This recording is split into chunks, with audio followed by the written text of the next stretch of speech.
মধ্যরাত ১০তলা একটি বাণিজ্যিক ভবনের নির্মাণ কাজ চলাকালীন সময় হঠাৎ পাশের ৪তলা ভবনের পিলারের নিচ থেকে মাটি ধসে পড়তে শুরু করে। ক্ষতিগ্রস্ত হয় ভবন। এতে আতঙ্কিত হয়ে পড়েন ক্ষতিগ্রস্ত ভবনের বাসিন্দা সহ আশপাশের ভবন বাসিন্দারাও। ঘর থেকে দৌড়ে বাইরে বেরিয়ে আসতে দেখা যায় অনেককেই। ক্ষতিগ্রস্ত ভবন মালিক বলেন, মানিকগঞ্জ পৌরসভার রমজান আলী আবাসিক এলাকায় দীর্ঘদিন ধরে ১০তলা ভবনটির নির্মাণ কাজ করা হচ্ছে। নির্মাণ কাজের সময় সেখানে তারা কোনো ইঞ্জিনিয়ারকে কোনোদিন দেখেননি। এছাড়া পৌরসভার এক ইঞ্জিনিয়ার এই ভবন নির্মাণের দেখভাল করছেন বলে তিনি শুনেছেন মাত্র। এমনকি ভবন নির্মাণের কোনো নিয়মই তারা মানছেন না, যার ফলে তার ভবন ক্ষতিগ্রস্ত হয়েছে বলে অভিযোগ করেন ক্ষতিগ্রস্ত ভবন মালিক। আমার পাশেই 10তলা ভবন করার জন্য তারা শুনছে যে সেইখানে তারা প্ল্যান করেছে এবং পরবর্তীতে শুনলাম প্রথমে আন্ডারগ্রাউন্ড ছিল না, পরবর্তীতে তারা আবার আন্ডারগ্রাউন্ড সহ এরকম বিল্ডিং করার জন্য পরিকল্পনা করতেছে। এটা আমি শুনছি প্রায় এক মাস আগে ওই মাটি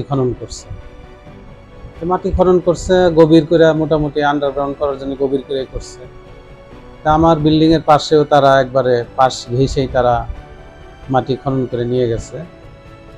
তো আগের থেকে ঝুঁকির মধ্যে ছিল, তারপরেও মনে করছে যে তাড়াতাড়ি হয়ে গেলে হয়তো আমার সমস্যা হবে না, কিন্তু দেখা গেল যে তারা এটার কোনো প্রতিরক্ষা কোনো ব্যবস্থা গ্রহণ করে নাই।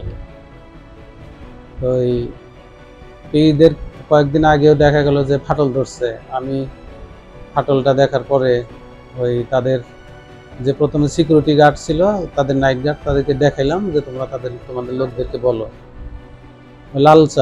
লালচানকে বললাম, সে এখানে কাজের দায়িত্ব হলো আব্দুল আলিম জিটকা বাসা, তাকে বলছে।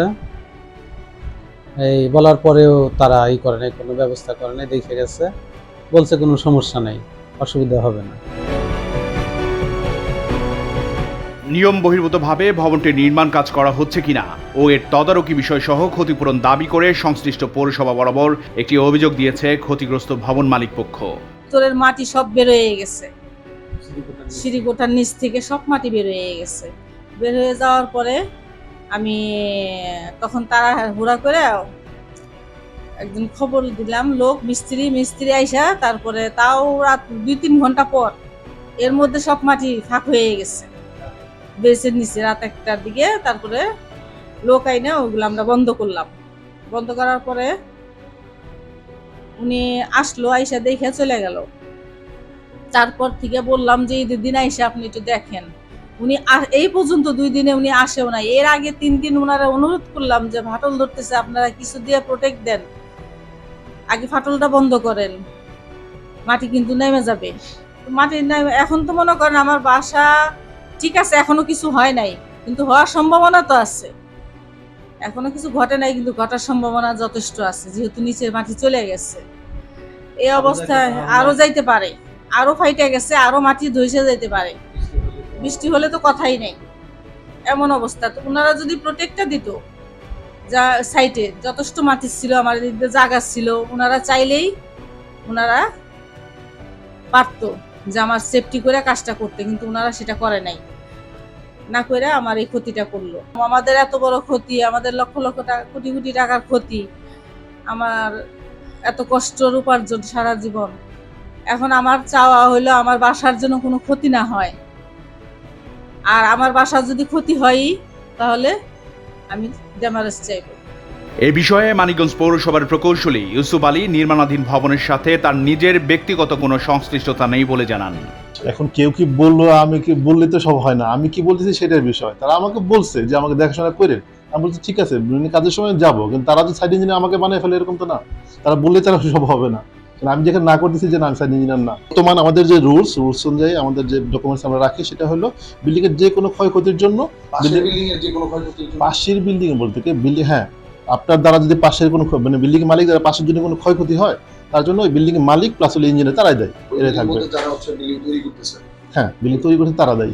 তবে হ্যাঁ, পৌরসভার এখানে ভূমিকা হলো এই ধরনের যদি কিছু হয়, প্রতিবেশী যারা ক্ষতিগ্রস্ত হবে, তারা পৌরসভায় কমপ্লেন দিলে বা জানাইলে, তখন পৌরসভা হয়ে আমরা যাবো, আমরা যা দেখবো আসলে কি ক্ষতিগ্রস্ত, আসলে কি হচ্ছে না হচ্ছে। এরকম ক্ষতিগ্রস্ত হয় তখন আমরা কাজ বন্ধ করে দিই, বা ক্ষতি হলে সেটা ক্ষতিপূরণ আমরা দেয়, যেভাবে সলিউশন হয় সেটা সলিউশন করার চেষ্টা করি। এই হলো সিস্টেম।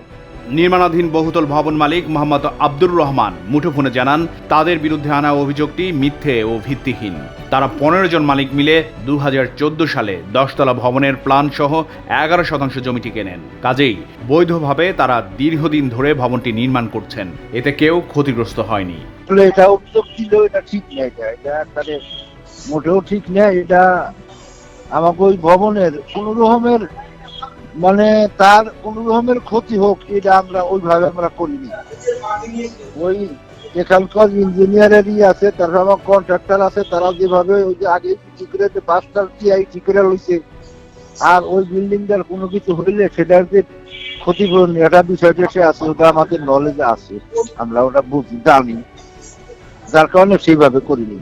আমরা যেভাবে আমাদের অনুমোদন দিচ্ছে নকশা, আমরা 1 ইঞ্চি এদিক ওদিক করিনি, 1 ফোঁটা না। ওখানে নানান রকমের সমস্যার সৃষ্টি করে দিকে আমরা যেভাবে 6 ফুট রাখুক 7 ফুট রাখুক, যেখানে যা ঠিক ওইভাবে নিয়ম কানুন নিয়ে আমরা করছি, একটুটাতে মানে ব্যত্যয় ঘটাইনি।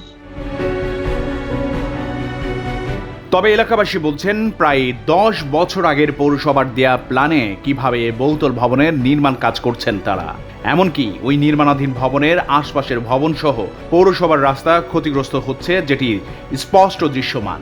এ বিষয়ে সংশ্লিষ্ট কর্তৃপক্ষ দ্রুত ব্যবস্থা নেবে, এমনটাই প্রত্যাশা রমজান আলী নগরবাসী। ভোরের পাতা, নিউজ ডেস্ক।